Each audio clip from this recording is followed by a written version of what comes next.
Have you ever wondered why healing from trauma can be so difficult, even after trying various therapies? In this segment, we explore the concept of the savior category within our nervous system, a foundational concept introduced previously. Modern therapies often focus on desensitizing us to triggers. But true, long-term healing requires addressing the deep emotional structures formed during our first 2 years of life.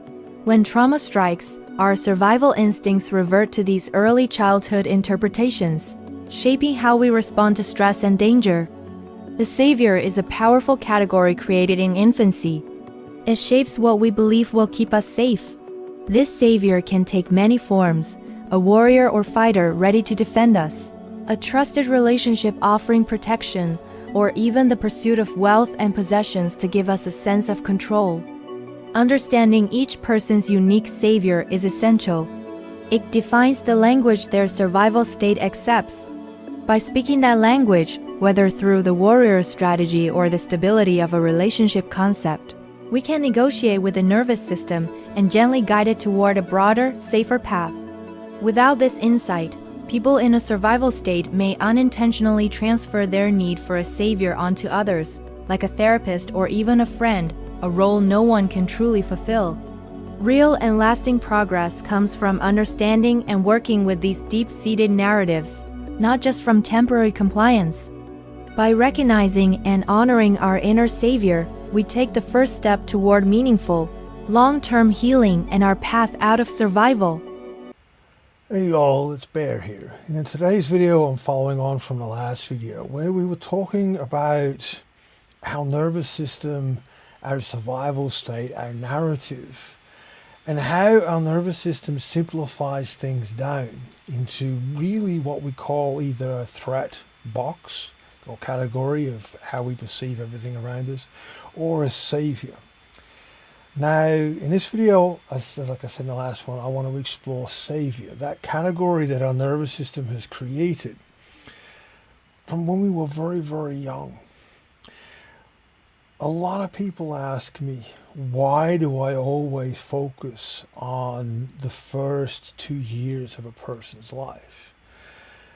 The thing is, when we're trying to understand and navigate our trauma and threat responses, I know in the modern societies we love to shape people to a system, to a structure, and we can habituate a person to a process quite easily. It just has to be repetitive.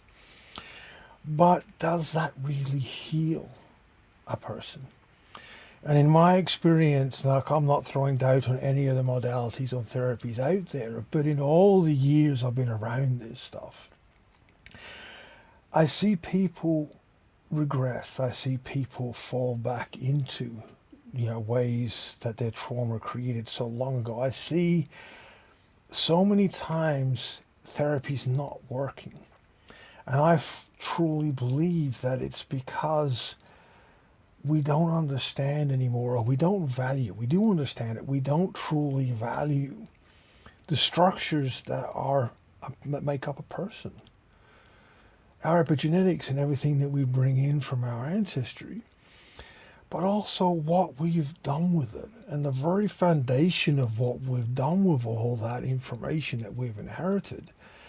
We have used and picked bits and pieces from it to survive or create an understanding in the very first 2 years of our life, of our world. And because trauma takes from us our ability to be safe, because everything we've tried and everything we believed didn't work, didn't prevent what happened from happening, we instinctively, on a subconscious and a non-conscious level, we do regress back to our very early childhood, those first interpretations. And our savior category is built from this. What we believe will save us or help us. When you sit down and think about it and talk about it with somebody, you will bring it back to the very base needs and the first solutions created when we were very, very young.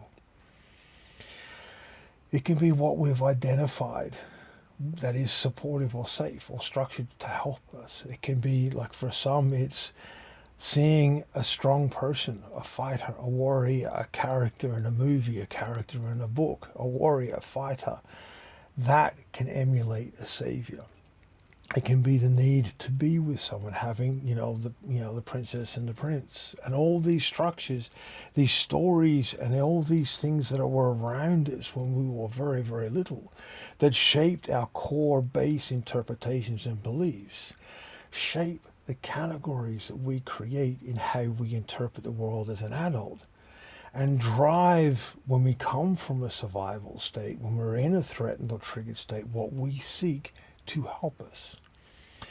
And this is so important to understand, because for each of us, it is not completely unique, but it's understanding where it's coming from, which particular area has a person latched onto that will save them from the threat.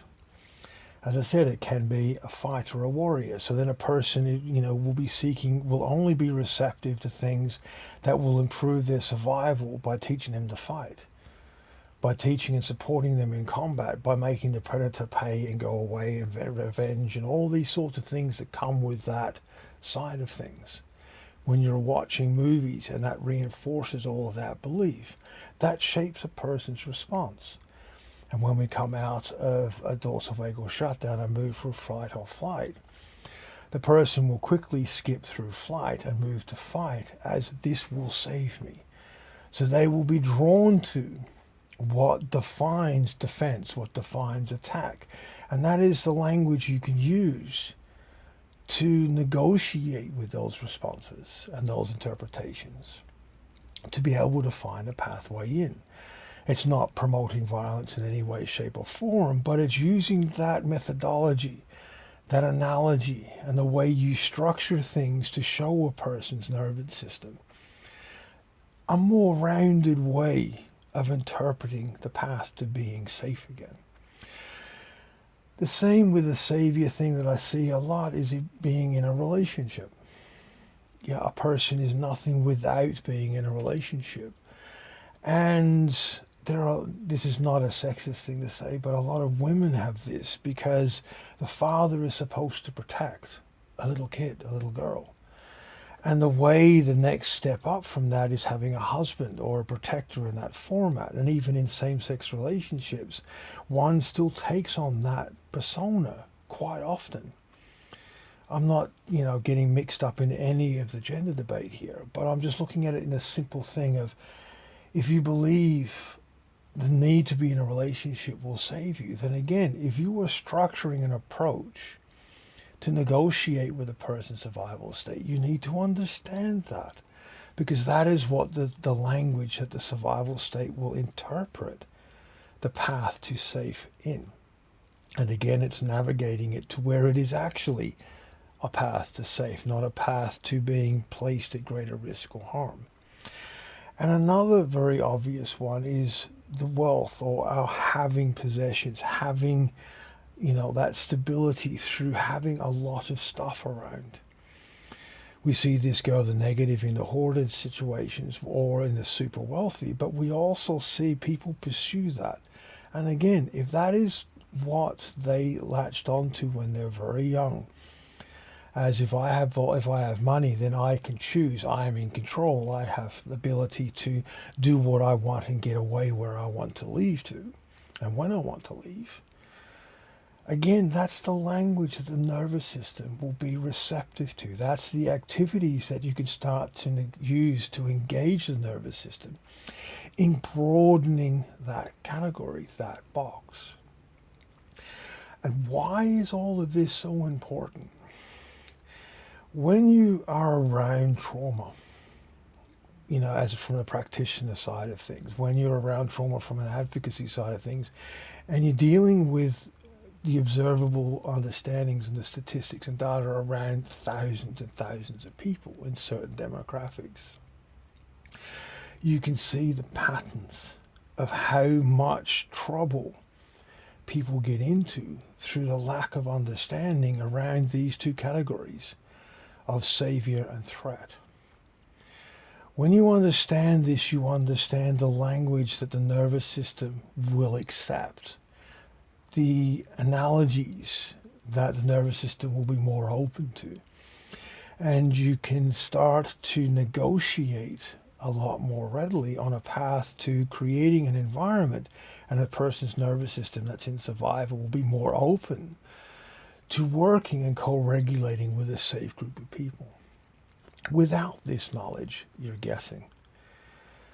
And in a lot of instances, a person's subconscious, especially if you've gone through child abuse and early developmental trauma and so forth, they will latch on to a practitioner, they will latch on to a member of the group, they will latch on to a person as a savior in a transference, countertransference way that is not healthy, because that person will never meet the requirements because, as I've said in numerous videos, they didn't create it. And it's impossible to navigate all the nuances hidden within a person's latch on, that transference. And the first initial belief that a person is engaging often is transference. And their response when you don't meet up to their requirements is that countertransference, that perception. And again, it feeds into a process that makes everything far more complicated.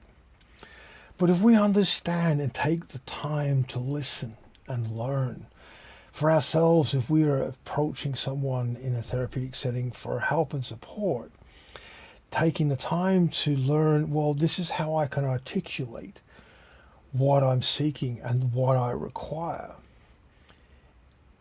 removes so many pitfalls, or at least makes those pitfalls a lot more, everyone's a lot more aware of them, so that it's a less challenging process to start to build a framework to work with. And like I said in the beginning of this video, the outcomes are far more likely in the long term to be successful. Short-term outcomes are easy because, as I said, so much of it is down to a person just transferring authority to the person that's instructing them. But when that authority fails, everything falls down. I really hope you guys get this. And in the next couple of videos, I want to start to reiterate but also pull apart the basis of where I come from with how I approach interpretation and healing trauma, in the hope that it will be of benefit. But also, it helps explain all the different videos that I've put up on my channel. But as always, I love you guys' support for the channel. I thank you for your time. Please be mindful. Please be safe. And I will see you all next time. Hope.